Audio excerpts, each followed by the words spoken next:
আজ আমাদের একটা ডাক্তার নেই, একটা ইঞ্জিনিয়ার নেই, একটা পাইলট নেই। পাকিস্তানকে এমনি নমো নমো করে ওরা ভয় পায়। বাংলাদেশেরও উচিত ওদের মতো পারমাণবিক অন্তত এই অস্ত্রগুলো একটু মজুত করা। 54 বছর ওরা আমাদেরকে দাঁড়াতে দেয়নি এই উগ্রপন্থী হিন্দুরা। অথচ পাকিস্তানের নাম শুনলে আমার মনে হয় 50 বছরও আর মুখ তুলে তাকানোর সাহস পাবে না। আজ দেখছেন না কত কিছু হয়ে যাচ্ছে ভারতের সংসদে। মোদীকে কিত কিত কিত কিত বলে গালি দিচ্ছে। ওর মাথা খারাপ হয়ে গেছে। গরুর মদ খাওয়া জাতি তো পাগল হয়ে গেছে একেবারে। আমাদের উচিত এখন ডক্টর মোহাম্মদ ইউনূস সহ দরকার হয় খাবার দাবার প্রতিদিন 3 বেলার জায়গায় 2 বেলা খান। নবীজি নিজে বাড়ি ছিল খেড়ের, কলা কি খেজুরের পাতার, অথচ বাড়ির সামনে 9টা ঘোড়া বাঁধা থাকতো। কয়টা? ওগুলো খেলা করার জন্য। কিসের জন্য? তারা আমাদের কি আছে বলেন? পাকিস্তান ভারতের চাইতে মনে হয় কমপক্ষে 5 ডবল ছোট। চাইতে ভারত 29 ডবল, আর ভারত বাংলাদেশের চাইতে 3 ডবল। আপনি চিন্তা করতে পারেন এতটুকু একটা দেশ ভারতের কাছে কি, অথচ ওদের নারী পুরুষ যে যেখানে আছে দেখেছেন জীবন একেবারে বনিয়ানুম মারসুস নিয়ে গেছে। বনিয়ানুম মারসুস মানে কি? সীসা গলা প্রাচীরের মতো। একটা মেয়ে লোককে দেখলাম যে পাইলট নারী আয়শা, ও যাবার সময় সই করে গেছে খাতায়, আল্লাহর নামে আমি যাচ্ছি, ফিরে আসলে আসলাম, না আসলে গেলাম। ওর বাবার কাছে, বাবা আবার আর্মির চিফের কাছে বলেছে আমার এই মেয়ে যদি সামনে গুলি নিয়ে আসে তাহলে নিয়ে আসবা, মাটি দিয়ে দেব, যদি পেছনে গুলি নিয়ে আসে এরকম মেয়ে আমার দরকার নেই। ঠিক ওই বনিয়ানুম মারসুস এই অপারেশনে এটা সাকসেস হয়েছে। ওখানে যে আঘাত করে আবার ফিরে এসেছে। সুবহানাল্লাহ বলতে পারেন নাই? এমনি যুদ্ধ বিরতি ওরা চেয়েছে। এই শুকর খাওয়া জাতি শেষ পর্যন্ত নমস্কার করতে বাধ্য হয়েছে। আমাদের কাছেও বাধ্য হবে। আরে ভাই, বাংলাদেশে যেতে অনেক ছোট দেশ আছে, এই যে নেপাল আছে, ভুটান আছে, মালদ্বীপ আছে, সিঙ্গাপুর বাংলাদেশের চাইতে একটা সাতক্ষীরা জেলার মতো হবে না। আমি কয়েকদিন আগে ছিলাম। সিঙ্গাপুর বাংলাদেশের চাইতে কমপক্ষে 64 গুণ ছোট। এই সাতক্ষীরা এদিকে ওদিকে 100 কিলো হবে না, আর সিঙ্গাপুর মাত্র এদিকে ওদিকে 42 কিলো। এতটুকু একটা দেশ, অথবা বিশ্বের অত তামাম দুনিয়া এখন 10 নম্বরে আছে। দেশ বড় হলেই সব হয়ে যাবে তা না, ভেতরে মাল থাকা লাগবে। আমারও মাল তৈরি করতে চাই। নবীজির বাড়ি ঘর ভালো না, ঘোড়া কয়টা আর তরবারি জুলফিকার। আমাদের দেশকেও আমরা চাই এভাবে শক্তিশালী করতে। কাফেরদের সামনে আমরা মাথা নত করব না। মাথা নত করতে হলে আল্লাহর সামনে। এক কথা বল না কেন? এই জন্য আমাদের যোগ্যতা অর্জন করা দরকার।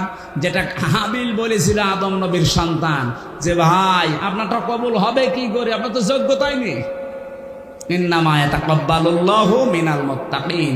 এরপরে তিনি কয়েকটা কথা একটার পর একটা ভাইকে জানাচ্ছিলেন।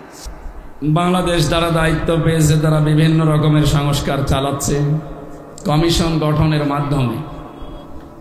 নারীদেরকেও তারা সংস্কার করার জন্য 10 জন মেয়ে লোককে দায়িত্ব দেওয়া হয়েছিল। তারা এমন রিপোর্ট দিয়েছে 318 পৃষ্ঠা। আমি প্রায় পড়ে দেখেছি। এর ভেতরে কোরআনে কারিমের অলরেডি 10টা আয়াতের ডাইরেক্ট ভুল ধরা হয়েছে। এর বিরুদ্ধে নবীজির হাদিসের অনেকগুলো হাদিস, কয়েকশো হাদিসকে তারা অলরেডি অস্বীকার করেছে। এই জন্যে এই দেশের মুসলমানেরা প্রত্যেকে কমিশন মানা দূরের কথা, এর রিপোর্ট তো না, কমিশনই আমরা মানি না। যেহেতু সংস্কারের দায়িত্ব এমন মানুষকে দেওয়া দরকার যারা ও বিষয়ে অভিজ্ঞ। ওই মানুষগুলো আমার মনে হয় বৈশিষ্ট্য এবং বৈচিত্র্য এই দুইটা শব্দের পার্থক্য মনে হয় বোঝে না। নয়তো নারী আর পুরুষের ভেতরে বৈষম্য এবং বৈচিত্র্য এই সমস্ত বিষয়গুলো আল্লাহ দিয়েই পাঠিয়েছেন দুনিয়ায়। এমন কিছু কিছু জায়গায় আছে যেখানে পুরুষের সম্মান বেশি, যেমন আর রিজালু কাওয়ামুনা আলান নিসা। এই পৃথিবীতে পুরুষ মানুষকে আমি বানিয়েছি নেতা, আর মেয়েদেরকে বানিয়েছি তাদের আজ্ঞাবহ। এখন টায়ারের উপরে যদি টিউব চলে আসে, ও গাড়ি চলবে? বলেন তো। ওরা তো এইটা আরম্ভ করেছে, যেখানে যার স্থান সেই জায়গায় তাকে রাখা দরকার। আপনি আমেরিকার দিকে তাকান, ওরা জাতে মাতাল হলেও তাহলে ঠিক আছে। আজ 236 বছর চলছে, আজ পর্যন্ত আমেরিকার ইতিহাসে কোন মেয়ে লোককে তারা প্রধানমন্ত্রী বানায়নি। কথা বললেন না কেন? ডোনাল্ড ট্রাম্পের মতো একটা মাতাল মানুষ, এ লোকটা মাতাল, আপনি দেখেছেন? ওরা ইউক্রেন রাশিয়ার যুদ্ধ যখন আরম্ভ হয়েছিল, মানবতা দেখাতে গিয়েছে যে ইউক্রেন দুর্বল, ও পারে না, এই জন্য তাকে সাহায্যের জন্য আমরা তাদের পক্ষ নিয়েছি। সিস্টেম আপনি অপর পৃষ্ঠায় দেখুন, যখন ফিলিস্তিন আর ইসরায়েল যুদ্ধ, এ সময় কিন্তু তারা দুর্বল, ফিলিস্তিনের পক্ষ নেয়নি, নিয়েছে ইসরায়েলের পক্ষ। যাতে মাতাল হলেও তাহলে ঠিক আছে, কে কথা বললেন না কেন? অথচ আবহমান কাল থেকে ইহুদি আর খ্রিস্টান, এই দুইটা জাতি দুই মেরুতে অবস্থান করে, ওদের ছায়া পর্যন্ত মাড়াতে চায় না, এত রাগ এদের প্রতি। কারণ খ্রিস্টানদের যে নবী দাবি করা হয়, হযরত ঈসা আলাইহিস সালাম, এই নবীকে ইহুদিরাই মেরে ফেলার জন্য সবচাইতে বেশি উদ্যোগ নিয়েছিল, এবং কি তারা প্রচারও করেছে যে আমরা মেরে ফেলেছি, যদিও মারা হয়নি। তিনি আকাশে আছে, আবার মুহাম্মদ রাসূলুল্লাহর উম্মত হয়ে আসবে ইনশাআল্লাহ। কে বুঝলেন আপনি এখান থেকে? এত রাগ তাদের উপরে, একে অন্যের ছায়া পর্যন্ত দেখে না। ওয়ালান তারদা আনকাল ইয়াহুদ ওয়ালান নাসারা হাত্তা তাত্তাবিআ মিল্লাতাহুম। হে নবী, আপনি যতক্ষণ তাদের অনুসরণ না করবেন, তাদের ধর্ম না মানবেন, ততক্ষণ তারা আপনার উপরেও রাজি হবে না। এই জন্য তার দেওয়ার আগে আল্লাহ লাং দিয়েছেন। মজারের আগে লান আসলে বাংলা অর্থ দাঁড়ায় জীবনেও হবে না। ওয়াকালাতিল ইয়াহুদু লাইসাতিন নাসারা ওয়াকালাতিল ইয়াহুদু, ইহুদিরা বলে এই পৃথিবীতে যারা খ্রিস্টান তারা কোনো ধর্মের উপরে নেই, কোনো পথেই নেই। খ্রিস্টান যারা আছে তারা একই কথা ওইভাবেই রিপিট করে। ইহুদি যারা, তারা কোনো ধর্মের উপরে কোনো রাস্তাই নেই। কি রাগ তাদের একে অপরের উপরে দেখেছেন, আবহমান কাল থেকে চলছে। অথচ আমরা বাস্তবে দেখতে পাই কি, এই পৃথিবীতে যখন মুসলমান টাইট করার সময় আসে, ওরা কিন্তু সব এক হয়ে যায়। আমেরিকা কোরআন শরীফ মানে না, কোরআনের নিয়ম নীতি বিশ্বাসও করে না, কিন্তু সূরা নিসারের 34 নম্বর আয়াতটা দেখেন, আজ 236 বছর তারা মেনে চলছে। আল্লাহর ঘোষণা ছিল, আর রিজালু কাওয়ামুনা আলান নিসা, এই পৃথিবীর ময়দানে পুরুষ, এদের এমন এমন কিছু আল্লাহ দিয়েছেন যেগুলো নেতৃত্ব দিতে কাজে লাগে। এদের কাছে রাত দিন নেই। এই রাত এখন 10:30 পার হয়ে গেছে। এই সময় যদি আমি হাফ প্যান্ট পরে কুষ্টিয়ায় যেতে চাই, হেঁটে পারবো না। কথা বলে না কেন? হয়তো অন্য কোনো কিছুর সমস্যা আসতে পারে।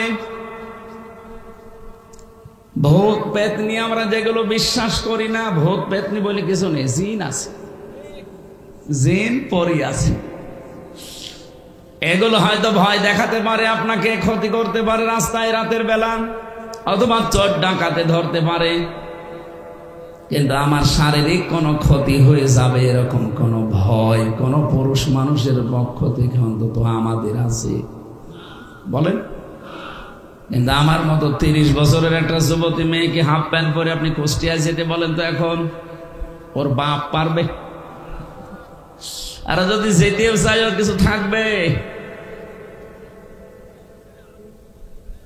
আল্লাহ পুরুষ মানুষকে এমন কিছু আলাদা জিনিস দিয়েছে যেটা মেয়েদেরকে দেয়নি, আবার মেয়েদেরকে আল্লাহ এমন কিছু দিয়েছে যেটা পুরুষকে দেয়নি।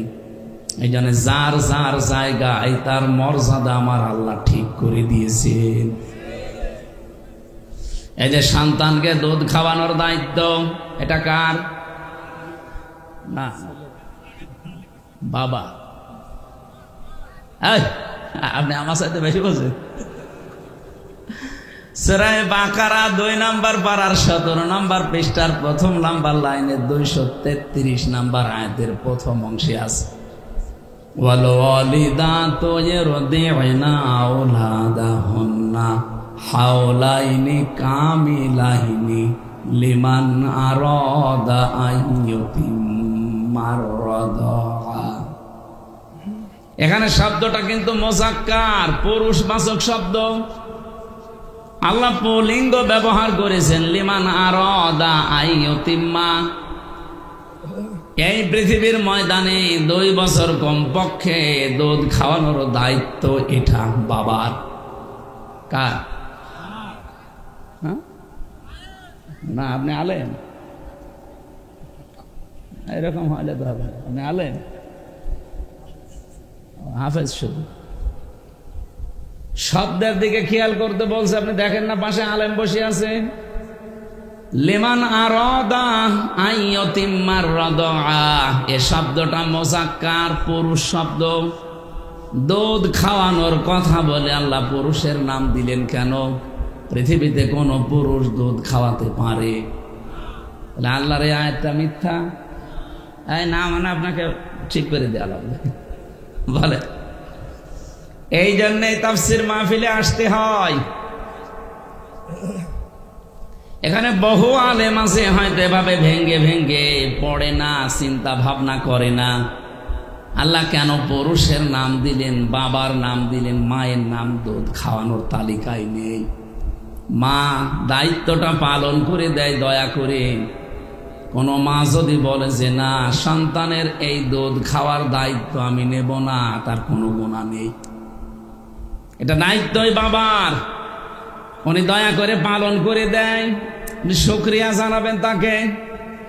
এমনকি কোন মা যদি এখন আওয়াজ তোলে যে এই সন্তানের দুধ আমি আর খাওয়াবো না, এটা বাবার, আমি যদি দুধ খাওয়িয়ে দেই তাহলে 5 লাখ টাকা দেওয়া লাগবে 2 বছরে, আপনাকে তাই দেওয়া লাগবে। আমার মনে হয় এটা মাইকে বলা ঠিক হইল না। আমার ছোট মেয়ের বয়স এখন 7 মাস। ম্যাডাম যদি এখন শুনে বলে যে হুজুর আসুক, আমি ধরা খেয়ে যাব না?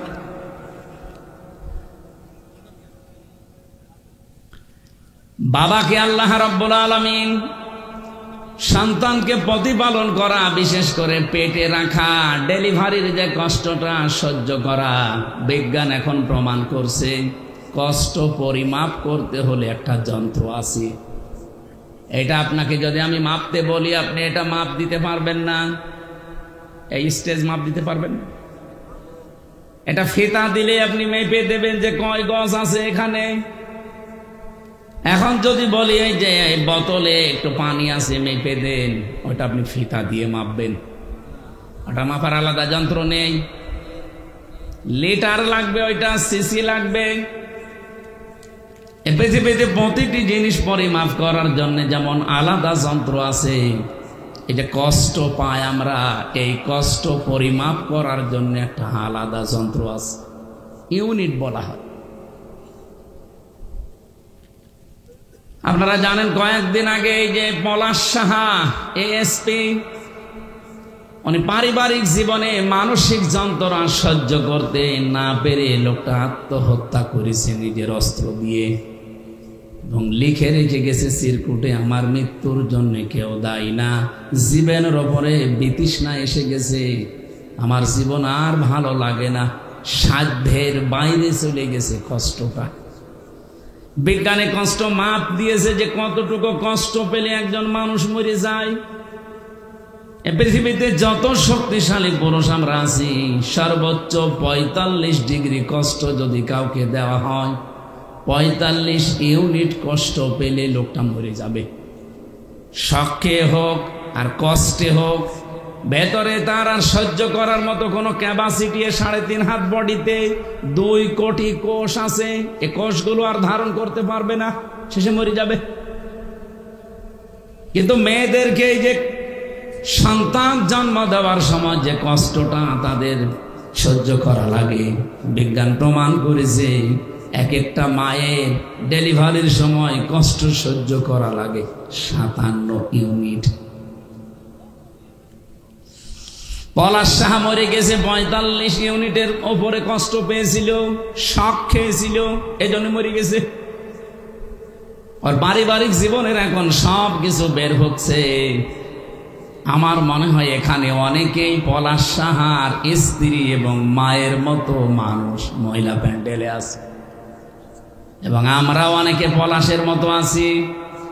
আজ হাজারো পরিবারে মানুষ মানসিক যন্ত্রণায় রোগী হয়ে যাচ্ছে, এমনকি ধুকে ধুকে মরে যাচ্ছে। সম্মানিত মা বোনেরা যেখানে এসেছেন বসেছেন, শুধু নামাজ পড়া, রোজা রাখা, কালো বোরকা পরা আপনাদের ইবাদত না। শাশুড়ি যারা এসেছেন হাতে পায়ে ধরে বলছি, একটু স্যাক্রিফাইস করবেন পুত্রবধূটার জন্যে।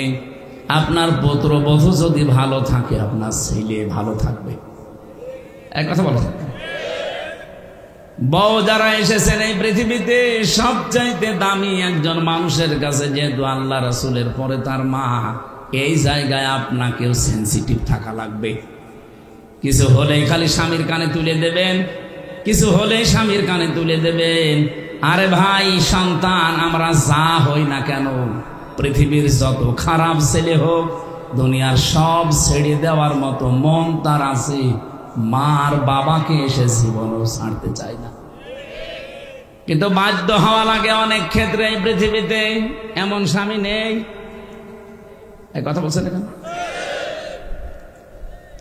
এই জন্য যারা বসে আছেন মনে করেন আমি নামাজ পড়ি 5 ওয়াক্তের জায়গায় তাহাজ্জুদ মিলে 6 ওয়াক্ত, আমি রোজা রাখি, নফল রোজা মিলে কত রোজা, আমি পর্দায় থাকি, কালো বোরকা পরি, পর পুরুষের সাথে দেখা করি না, আমি জান্নাতে যাব না। মানে কে বলেছে আপনি জান্নাতে যাবেন? পারিবারিক জীবনে আপনি পুত্রবধূর উপর অত্যাচার করে আপনি অলরেডি জালেম হয়ে গেছেন। এরকম শাশুড়ি নেই? ছেলে যদি বৌমাকে একটু বেশি কেয়ার করে, একটু খেয়ালে রাখে, একটু ভালোবাসা বেশি দেয়, অনেক মা আছে সহ্য করতে পারে না, উল্টা পাল্টা কথা ছড়ায় যে আমার এই ছেলেটা বৌমা দখল করে নিয়েছে। ও মা, আপনার তো সেজদায় পড়ে থাকার কথা যে আপনার ছেলেটা অন্তত আপনার বৌমা নিয়ে ব্যস্ত আছে, অন্য কোনো মহিলার সাথে লাইন করে না, বলেন। আর আপনি উল্টা পাল্টা কথা ছড়ান। মেয়েদের এই ছোট মনের কারণে আমার মনে হয়, আমি যতটুকু এই 3-4 দিন ধরে দেখছি, এই মেয়েদের ছোট মনের কারণে পলাশ সাহা মরে গেছে। আপনি চিন্তা করতে পারেন, একজন বিসিএস ক্যাডার, এএসপির মর্যাদা আছে বাংলাদেশে, তার কোন জিনিসের অভাব আছে আপনি বলেন? শুধু চোখ বন্ধ করলে প্রতিদিন 10-20 লাখ টাকা সে উপায় করতে পারে, শুধু চোখ বন্ধ করে রাখলে। এরকম একটা জায়গায় সে পৌঁছিয়েছে অলরেডি। একটা জেলার এসপির পরের দায়িত্বে তার, অথচ সে লোকটা নিজের অস্ত্র মাথায় লাগিয়ে নিজে বিদায় নিয়ে চলে যাওয়ার আগে লিখে গেল আমার মৃত্যুর জন্যে কেউ দায়ী না। এখন সব বের হচ্ছে যে দায়ী কে। আমি আশা করব মেয়েদের যে হিংস দিয়েছি, এত কষ্ট সহ্য হয় আপনাদের, তো পারিবারিক জীবনে এই ছোট মনের কারণে হাজারো স্বামী, হাজারো সন্তান আজ আমরা মানসিক রোগী হয়ে যাচ্ছি। এখানে মানসিক রোগী নেই বলেন? একবার আসছিলাম রাঙ্গামাটি জেলা থেকে, কমিটির লোক আমারে বলছে, হুজুর রাতের বেলা যখন আসেন, সকালে আপনাকে আমরা বৃদ্ধাশ্রম দেখাবো। নিয়ে গেল, যে দেখি কলেজের এক অধ্যাপক, বিসিএস ক্যাডার, ওর মায়ের পায়ের কাছে বসে ওর মা ওকে বলছে, বাবা আমি যখন মারা যাব, আমার এই মাথার উপরে যে ফ্যান আছে, এই ফ্যানটা পাল্টিয়ে নতুন ফ্যান লাগিয়ে দিবা।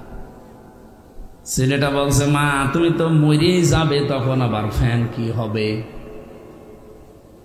মা বলে, বাবা আজ 3 মাস আমাকে এখানে রেখে গিয়েছো, 3 মাসের ভেতরে আসো নাই, আজকে এসেছো খবর দেওয়ার কারণে যে ফ্যানটা আমার মাথার উপরে আছে, এটা আর ঘরে না। বহুবার এদেরকে বলেছি, এরা আমার কথাও শোনে না, কারণ যতটুকু টাকা দেওয়া হয় ততটুকু খেদমত পাওয়া যায়। যেহেতু টাকা পয়সা তুমি ওই পরিমাণ দাওনি, এই জন্য ওরা ওই পরিমাণ খেদমত সেবার দেয় না। কিন্তু আমার বিশ্বাস, তুমি আমার সাথে যা করলে, তোমার সন্তানও বড় হচ্ছে, কিছুদিন পরে তোমার এই জায়গায় রেখে যাবে। কিন্তু তোমার তো ফ্যান ছাড়া ঘুম হয় না। ছোটবেলা থেকেই আমি তোমাকে কি কষ্ট করে বাতাস দিয়ে ঠান্ডা করে আমি মানুষ করেছি, আমি জানি। এই যে তোমার আগাম কষ্টের কথা জানিয়ে দিলাম, ফ্যানটা পাল্টিয়ে দিও, তোমারই ভালো হবে। ওই অবস্থা বলতে বলতে দেখি লোকটার হাতের উপরে ওর মা মরে গেল। হাও মাও করে কাঁদছিল। আমারে দেখে বলছে, হুজুর আমার উপরে খারাপ ধারণা করবেন না, এ দোষ শুধু আমার না, এ দোষ আমার স্ত্রীর। আমার 2টা ছেলে মেয়ে আছে। বারবার স্ত্রী আমাকে বলে, বুড়ি যদি বাড়ি থাকে আমি তোমার ভাত খাবো না, হয় একে রাখবা না আমারে রাখবা। শেষ পর্যন্ত আমি আর সহ্য করতে না পেরে 3 মাস আগে রেখে গিয়েছিলাম। বাবা আমার প্রায় 10-12 বছর আগে মারা গেছে। আজকে আমার হাতের ওপরে মাটা মারা গেল। পৃথিবীতে এখন আমাকে নাম ধরে ঢাকার মতো আর কেউ নেই। সাতক্ষীরাবাসী আমার তো মনে হয় শুধু কলেজের অধ্যাপক না, এখানে অনেক স্বামী আমরা ঠিক ওই রকম অসহায় বসে আছি। সম্মানিত মা বোনেরা, আমি আশা করছি আপনারা মনটা একটু ন্যারো মাইন্ডের করবেন না, ব্রড মাইন্ডের উদার করবেন। একটু ছাড় দেওয়ার মন মানসিকতা তৈরি করেন। দেখবেন পরিবারটা, আরে ভাই না খেয়ে তো কেউ মরে যায় না। শুধুমাত্র আপনার এই ছোট মনের কারণে অসুস্থ হয়ে আমরা কবরের দিকে চলে যাই।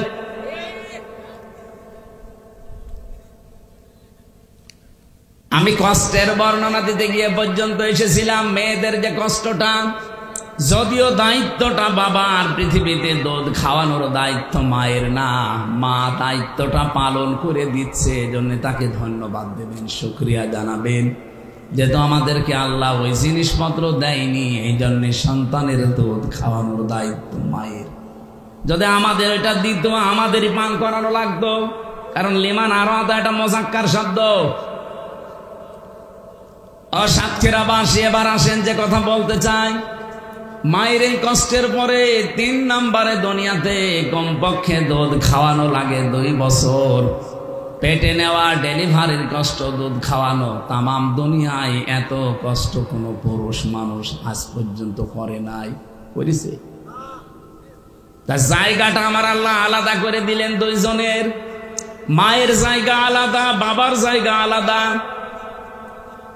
মায়ের মর্যাদা 3 গুণ আমার আল্লাহ বাড়িয়ে দিয়েছেন কোরআনে কারিমে সূরা আহকাফের 15 নম্বর আয়াতে।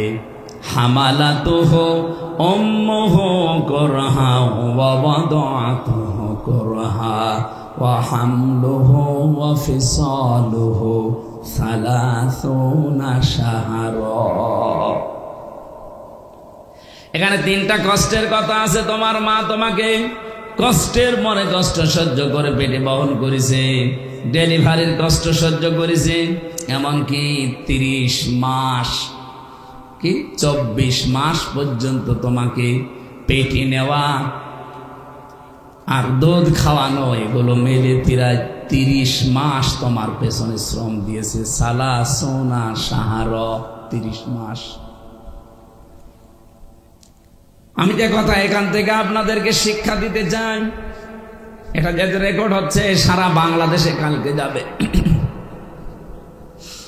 জায়গা যেহেতু আলাদা, ক্ষেত্রটা আল্লাহ আলাদা করে দিয়েছেন, এই জন্য দায়িত্ব আমাদের আলাদা আলাদা। আমেরিকা কোরআন বিশ্বাস করে না, নবীজিকে বিশ্বাস করে না, ওরা প্রকাশ্য শত্রু মনে করে। কিন্তু দেখেছেন কোরআনের আয়াত থেকে এই শিক্ষাটা আজ 236 বছর ওরা মেনে চলছে। এই জন্য ওরা দাঁড়িয়ে গেছে। অন্তত অর্থনৈতিকভাবে ওরা দাঁড়িয়ে আছে, সামরিকভাবে দাঁড়িয়ে আছে, বিশ্বের মানচিত্রে আজ তারা মোড়ল। আর আমরা মুসলমানের আছে যেখানে আছি দেখেন, দাঁড়ানো দূরের কথা, উঠে বসতেও পারি নাই।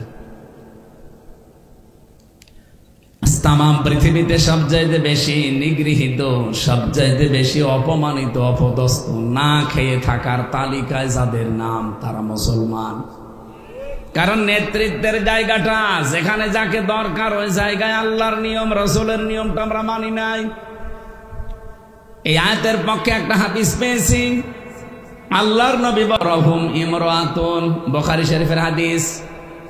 নবীজি বলেন ওই জাতি কখনো সফল হচ্ছে না, হবে না, যেই জাতি তার নেতৃত্বের দায়িত্ব কোনো মহিলাকে দিয়েছে। ৫৪ বছর এই দেশটা স্বাধীন হয়েছে, বলেন তো দায়িত্বে যারা ছিল মহিলা বেশি না পুরুষ? আমরা দাঁড়াবো কি করে? আপনি কোরআনের বাইরে নিয়ম মেনে, হাদিসের বাইরে নিয়ম মেনে জীবনও দাঁড়াতে পারবেন না। আমেরিকা কোরআনের নিয়ম মেনে দাঁড়িয়েছে, যদিও বিশ্বাস করে না।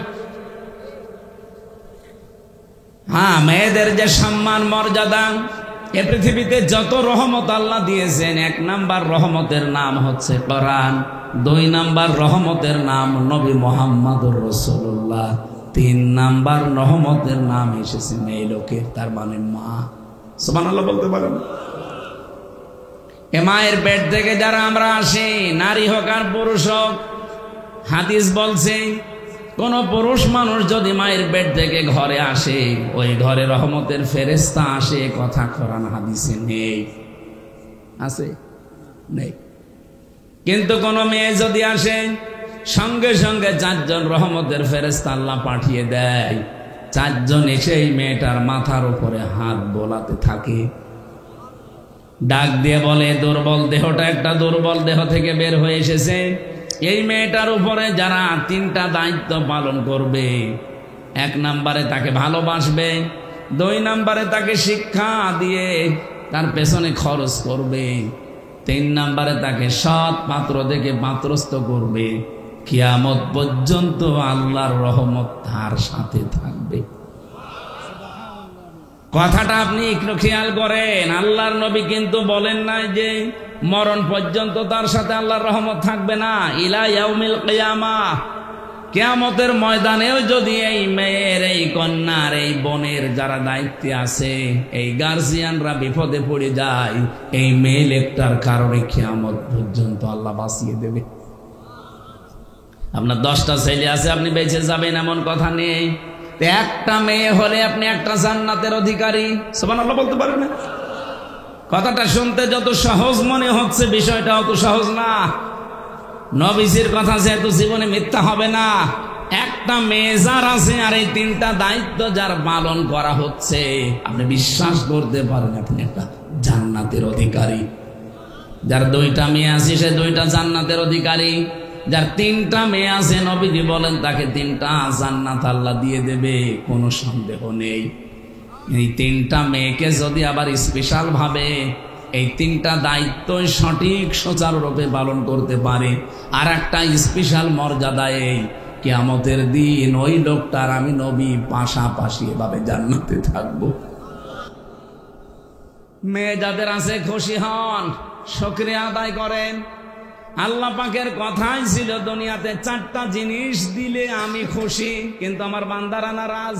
তার ভেতরে 1 নাম্বার কন্যা। বলেন বলেন, এই জন্য মেয়ে লোক হলে আপনি রাগ করবেন না। হযরত ওমর বলেন যে বাড়িতে একটা মেয়ে আছে, ওই বাড়িতে জান্নাতের একটা টুকরা আছে।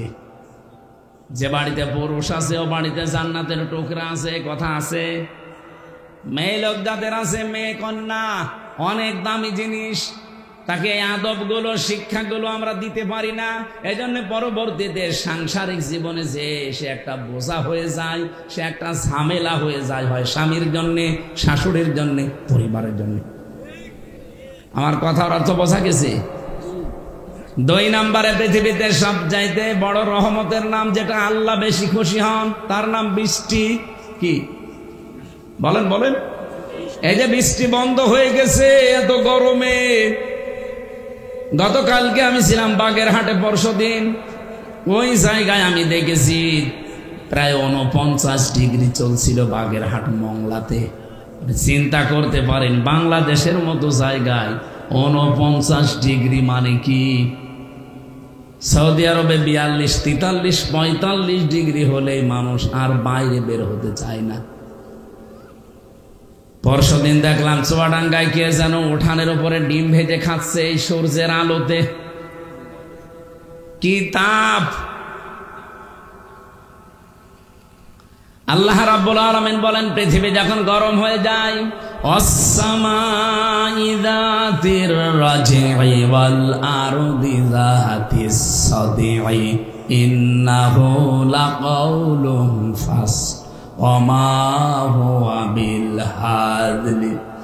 ওই আকাশের কসম, যে আকাশ পানি ধরে আছে, বৃষ্টি ধারণ করে আছে, ওই আকাশের কসম, এবং জমিনের কসম, যে জমিন বৃষ্টির পানিগুলো নিজের বুকের ভেতরে নিয়ে রেখেছে। আকাশ যদি বলতো না এই পানি আমি নেব না, ছেড়ে দিলাম, জমিন যদি বলতো না আমি বুকের ভেতরে এগুলো রাখবো না, উগরিয়ে দিলাম, জমিনে বসবাস করা আমাদের জন্য বড় কঠোর হয়ে যেত। মাঝে মাঝে নিতে চায় না, তখন দেখেন না বন্যা চলে আসে। এই সাগর থেকে হালকা সুন্দরবন এলাকা থেকে একটু যদি জলোচ্ছ্বাস কয়েক হাত উঁচা হয়ে আসে, আমার মনে হয় আশপাশ জেলাগুলো সব পানির নিচে চলে যাবে। আল্লাহ পাক বলেন বৃষ্টি এটা আমার রহমত, আকাশ থেকে আমি আল্লাহ এটা নাজিল করি, এটা আমি দিলে খুশি হয়। কিন্তু বহু মানুষ আছে এটা পেলেও নারাজ হয়ে যায়। 3 নম্বরে আমি বেশি আল্লাহ দিলে খুশি হয় রোগ ব্যাধি। কি এটা আমরা নারাজ? আরে ভাই রোগ ব্যাধি আপনি বোঝেন, এই পৃথিবীতে যত রহমত আল্লাহ ভালোবাসে যা, তার ভেতরে রোগ ব্যাধি একটা। আল্লাহ চায় আপনি যেন নিষ্পাপ হয়ে তার কাছে হাজিরা দেন। যেভাবে নিষ্পাপ বানিয়ে আল্লাহ পাঠিয়েছিলেন আপনাকে, ওইভাবে করে নিতে চাই। এই জন্য দুনিয়ায় কোনো ছোটখাটো অপরাধ হয়ে গেলে রোগ ব্যাধি রোগ শোক দিয়ে ওগুলো পুরাটা পরিষ্কার করে আপনাকে নিতে চায়। এই জন্য ইমানদারের যদি জ্বর হয় তার গুনাহ মাফ হয়, ও যদি হোঁচট খেয়ে বড়িয়েও যায় তার গুনাহ মাফ হয়। সুবহানাল্লাহ বলতে পারেন নাই?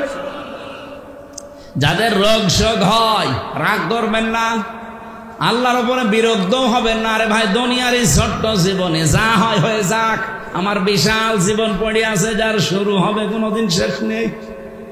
4 নম্বরে আল্লাহ সবচাইতে বেশি ভালোবাসে ওই জিনিস, তার নাম মেহমান।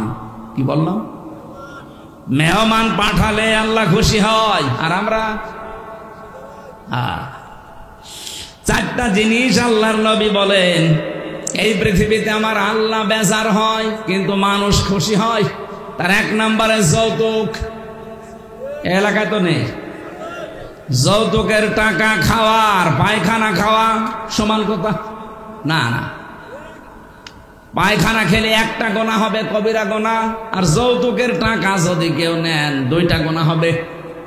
1 নম্বরে জুলুমের গোনা, 2 নম্বরে কবিরা গোনা। যে 99টা কবিরা গোনার তালিকা আছে যৌতুক তার ভেতরে 1 নম্বরে। এটা হিন্দুদের জীবন থেকে এসেছে, ওদের ধর্মীয় রীতিনীতি। সাতক্ষীরাবাসী মুসলমান আমরা এখানে বেশি, সুতরাং আজকে থেকে আপনি নামাজ যারা পড়েন, আল্লাহ রাসূল বিশ্বাস করেন, তাওবা করেন যে জীবনে কোনোদিন আর আত্মীয় স্বজনের ভেতরে যৌতুক থাকলে আমি ওখানে নেই। যৌতুক থাকলে সে নিজের আপন ভাইয়ের মেয়ের বিয়ে হোক আপনি বাদ দিয়ে দেবেন, যেভাবেই হোক এই যৌতুক প্রথা তুলে দেওয়া লাগবে। এটার জন্য যারা সামাজিকভাবে, পারিবারিকভাবে, রাষ্ট্রীয়ভাবে চিন্তা ভাবনা করবে, কারণ সবচাইতে বেশি নারাজ আল্লাহ যৌতুক নিলে হয়ে যায়, আর সবচাইতে বেশি খুশি হয়ে আমরা এই যৌতুক পেলে। না এলাকায় যৌতুক নেই? যৌতুকের টাকা নিয়েছেন কারা কারা হাত তোলেন তো। আন্দাজে বললেন যে আছে, আমি তো জানি সাতক্ষীরা এসব নেই। আরে ভাই আপনি কি নামাজ পড়েন আমি তো বুঝি না, কিসের রোজা রাখেন? এটা যদি আপনি হারামটায় খান তাও পায়খানা খাওয়ার চাইতেও ডবল গুনাহ। বলেন নাউজুবিল্লাহ। 2 নম্বরে বিশ্ব নবী বলেন এই পৃথিবীতে আল্লাহ সবচেয়ে বেশি নারাজ হয় গীবত করলে, আর মানুষ গীবত করে খুব খুশি। গীবত মানুষের কাছে ঘি ভাতের মতো লাগে। বাংলাদেশে গীবত তো আছে, সবচেয়ে বড় অপরাধ গীবতের উপরে যেটা তহমত, ওইটা বেশি। এই কথা বলেন না কেন? এই বাংলাদেশে এখন সবচেয়ে বেশি গীবতের চাইতে তহমতটা।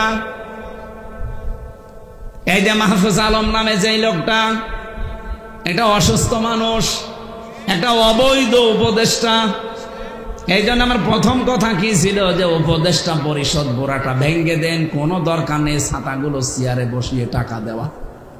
এদের কেন সরকারি টাকা দিয়ে তেল কিনে দেওয়া লাগবে, গাড়ি দেওয়া লাগবে, কোয়ার্টার দেওয়া লাগবে? কোন কারণে? কোনো দরকার নেই এগুলো। চেয়ারম্যান ছাড়া, মেম্বার ছাড়া, মেয়র ছাড়া, এমপি ছাড়া যদি দেশ চলতে পারে, উপদেষ্টা ছাড়াও চলবে, কোনো অসুবিধা নেই। খালি যে দুইজনের নাম বললাম, দুইজনকে বসিয়ে রাখেন, একজনকে রাষ্ট্রপতি, একজনকে প্রধানমন্ত্রী, ঠিক দেশ চলবে। আর পাশাপাশি যেহেতু যারা জীবন দিয়ে গেল, তাদের জীবনের উদ্দেশ্য ছিল যে আমরা বৈষম্য চাই না। আর পৃথিবীতে বৈষম্য দূর করার জন্য আল্লাহ যেটা দিয়েছেন তার নাম কোরআন। ইন্নাল্লাহা ইয়া'মুরু বিল আদলি ওয়াল ইহসান, অবশ্যই আমি আল্লাহ তোমাদের সবাইকে নির্দেশ দিলাম ন্যায় বিচার কায়েম করো। কি বিচার? এই যে আদল শব্দটা আল্লাহ দিয়ে আরম্ভ করলেন, আদল কি? তাফসিরে আমি ফি জিলালিল কোরআন আর খাজেনে পড়েছি, আদল তিন প্রকার। মামান আল আদাল লুগাতান শারহান। এক নম্বরে মানুষ আদল করবে, ন্যায় বিচার করবে আল্লাহর সাথে, যেটা রূহের জগতে স্বীকৃতি দিয়ে এসেছিল। মানুষ সবাই আমরা বলে এসেছি কালু বালা, হে আল্লাহ তুমি আমাদের রব। এই কথাটা যেন মরণ পর্যন্ত ঠিক থাকে, এইটার নাম আল্লাহর সাথে আদল। কথা বোঝা গেছে? আপনি নিজের থেকে বলেন তো আল্লাহর সাথে আপনার আদল হচ্ছে না? আল্লাহ যখন বলেছিলেন আলাস্তু বিরাব্বিকুম, আমি কি তোমাদের রব না? সবাই বললাম কালু বালা, অবশ্যই আপনি আমাদের রব। তো দুনিয়ায় এসে যখন রবের বিধানগুলো আপনি মানেন না, তখন আল্লাহর সাথে অবিচার হয় না ন্যায় বিচার? বলেন বলেন, অবিচার হচ্ছে। অথচ এই মানুষটা এখন মারা যাক, আমি এখন ইনারে কবরে দিয়ে আসলে ওনাকে ফেরেশতা বলবে মার রব্বুকা, তোমার রবকে। উনি তো বাঙালি মানুষ, একবারে বলে ফেলবে রব্বি আল্লাহ, আমার রব আল্লাহ। ফেরেশতা কিন্তু উল্টা প্রশ্ন করবে, ওই রব আল্লাহ মানে? রব মানে কি? রবের 19টা অর্থ আছে, সামারাইজ করে 5টা বলেছি আমি। রব মানে প্রথম নম্বরে সৃষ্টিকর্তা, রব মানে আইনদাতা। আন্দাজে যে একবারেই বলে ফেললে আমার রব আল্লাহ, যে দেশে বাস করতে 56,000 বর্গ মাইলের বাংলাদেশে রবের কোন আইনটা ছিল একটু বলো দেখি। আমার মনে হয় বাংলার বহু মানুষ কবরে গেলে ধরা খাবে। আমার কথা বুঝতেছে? হচ্ছে না আমাদের। আমি আপনাকে বাঁচাতে চাই, রব আগে ঠিক করেন। তাহলে আল্লাহর সাথে আদল 1 নম্বরে নেই, 2 নম্বরে রাসূলুল্লাহর সাথে আদল। আল্লাহর নবীর সাথে ন্যায় বিচার কি? বিশ্ব নবী তার 63 বছরের কমপক্ষে 23টা বছর আমাদের জন্য আদর্শ রেখে গেছেন। আপনি যদি আগের 40 বছর না মানেন অসুবিধা নেই, কিন্তু বাকি 23 বছর নবুয়তের জিন্দেগির 1 সেকেন্ডও যদি কেউ অস্বীকার করে, বলে না এত ঝামেলা করা যায়, সঙ্গে সঙ্গে লোকটা বেঈমান। বাংলাদেশে বহু মানুষ নবীজির 13 বছরের জীবন মানতে চায়, মক্কার জীবনটা, কিন্তু মদিনার জীবন উনি 10 বছর কোরআন দিয়ে রাষ্ট্র চালিয়েছেন। এটার কথা বললে কেমন যেন রাজনীতি মনে করে। আপনার 13 বছরের কথা বললে খুব ভালো লাগছে, ওই 13 বছর নবীজির জীবনী, বাকি 10 বছর নবীর জীবনে ছিল না। তাহলে ওনাকে যদি ন্যায় বিচারে আনতে হয়, মাস্ট বি আপনাকে তার উপরে আদল করতে হলে পুরা 23 বছর মানা লাগবে। আর 23 বছর আমরা যখন পুরাটা মানতে চাই, তখন আমাদের পেছনে কাটি দেয়। 3 নম্বরে মানবতার সাথে ন্যায় বিচার হচ্ছে না। এটাও আমি যে তহমতের কথা তুললাম কেন জানেন? বাংলাদেশে একটা মাজলুম দল, আপনি কি মনে করেন আমি জানি না, জামাত ইসলামী একটা মাজলুম দল না? তাদের উপরে এই মাহফুজ আলম নামে এরা কোলাঙ্গারি বলা দরকার। এ শয়তান যে কথাগুলো লিখে লিখে পাঠাচ্ছে একটাও কি এদের উপরে যায়? সবগুলো তার প্রতিহিংসা। এখন প্রমাণ পাচ্ছি সে নাকি লক্ষ্মীপুরে এমপি দাঁড়াবে, কিন্তু সেখানে যিনি আছেন তার আসনে তার ধারে কাছেও সে যেতে পারবে না। জামাত ইসলামী মনোনীত ওই জায়গায় যিনি আছেন ডক্টর রেজাউল করিম, আপনি সে যদি 100টার 90টা ভোট পায়, এ মনে হয় 9টাও পাবে না। এর মাথা এমনি খারাপ হয়ে যায়নি। এই যে তহমত গুলো, দোষগুলো একটা দলের উপরে আপনি লাগিয়ে দিলেন, 54 বছর আগের ইস্যু টেনে এনে জাতির ভেতরে এখন আপনি কালার করতে চান। জাতি আজ 54 বছরে দেখে ফেলেছে বাংলাদেশে সত্যি সত্যি চরিত্র ভালো কাদের। আমি গ্যারান্টি দিয়ে আপনাকে বললাম, যদি আপনি ধরিয়ে দিতে পারেন, আমি এখনই তাকে নিয়ে একেবারে সরাসরি কেন্দ্রে যাব। যদিও পরিবর্তন না হয়, এক্ষুনি তওবা করে আমি আপনার দলে চলে আসবো। বলেন, বাংলাদেশে যারা জামাত ইসলামী করে, যারা ইসলামী ছাত্র শিবিরে আছে, ইসলামী ছাত্রী সংস্থায় আছে, এরা বিড়ি খায়, আপনি দেখাতে পারবেন? কথা বলেন না কেন? এরা সিগারেট খায়, এরা চুরি করে, এরা মানুষের জিনিস মেরে খায়, এরা চাঁদাবাজি করে। যেগুলো বললাম এগুলো একটাও করে না, নিজেরা বলছে। এর চাইতে কি প্রমাণ চান? এদের হাতে দেশটা তুলে দিলেও নিরাপদেই থাকবে। আর যারা গলাবাজি করে তাদের চরিত্র দেশের মানুষ 54 বছরে দেখেছে। এই জন্য তাদের এত ভয়। যাও মেলিক নিষিদ্ধের কথা আজ যারা বলে, 2 দিন পরে আমাদের নিষিদ্ধের কথা বলবে না, তার গ্যারান্টি আছে। এই জন্য আমরা এর পক্ষে নেই। ওরে শয়তান, আপনার চরিত্র এরকম করবেন, আপনার মনে হচ্ছে যে জাতি তো আগেই বুঝতে ফেলেছে। কয়েকদিন আগে একজন বলেছিল 15.5 বছরে তো কোরআনের অনুষ্ঠানগুলোতে অনুমতি চাইতে গেলে দিত, আর আমরা যদি কোনোদিন যেতে পারি অনুমতি দেব না। এই কথাটা আপনি আগেই বলে ফেললেন, কয়েকদিন পরে বলতে পারতেন না? ভোটটা হয়ে গেলে কথা বলেন না কেন? এটা যে কিছু হয় তার প্রমাণে সাতক্ষীরার কয়েকদিন আগে এক চেয়ারম্যান, ওরে প্রশাসনের লোক পর্যন্ত কি গাইল দিয়েছে দেখেছে, বলেছে বিয়াদব, একটা বাটপার, আসলে একটা বাটপার। তাছাড়া মঞ্চে বসে আলেমের বিরুদ্ধে উল্টা পাল্টা কথা বলতে পারে, একটা বাটপার না? সাতক্ষীরার আলেম ওলামারা তার বিরুদ্ধে কি স্ট্যাটাস দেয়নি, প্রতিবাদ জানায়নি? আমরা চাই এরকম বেয়াদবরা। এই জন্য তো মানুষ এখন সব বুঝে ফেলছে যে আরে ভাই এ কথা বলবেন আপনি নির্বাচনের পরে, আগেই বলে ফেললে মানুষ তো সব বুঝে ফেলবে। তহমত দেবেন না। যার যেই দোষ নেই ওই দোষ যদি তার উপরে চাপিয়ে দেন, এটা গীবত থাকে না, এটা কি হয়? আর বাংলাদেশে এটা বেশি হচ্ছে।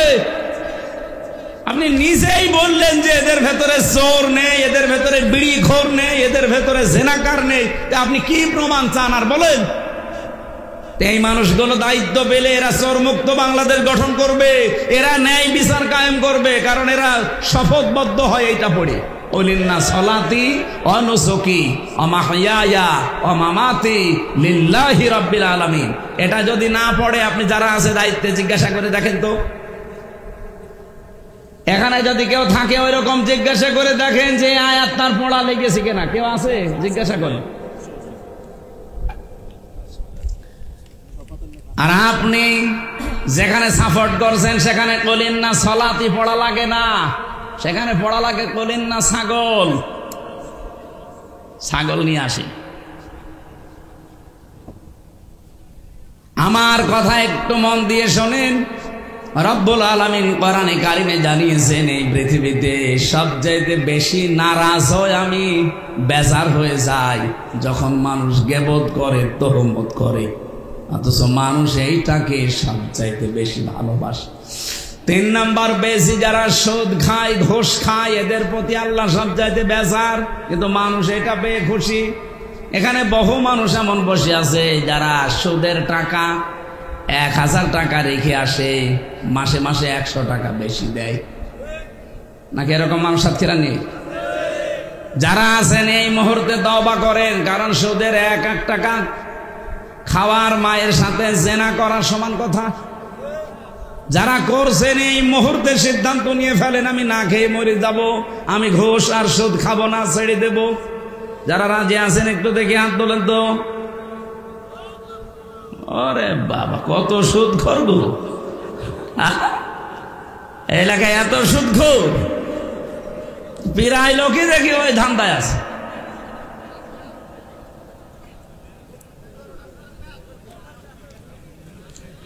চার নম্বরে বেশি, বিশ্ব নবী বলেন এই পৃথিবীতে সবচাইতে বেশি আমার আল্লাহ মন খারাপ করে, বেজার হয় মিথ্যা কথা বললে, আর সবচাইতে বেশি মানুষ শান্তি পায় মিথ্যা কথা বলে।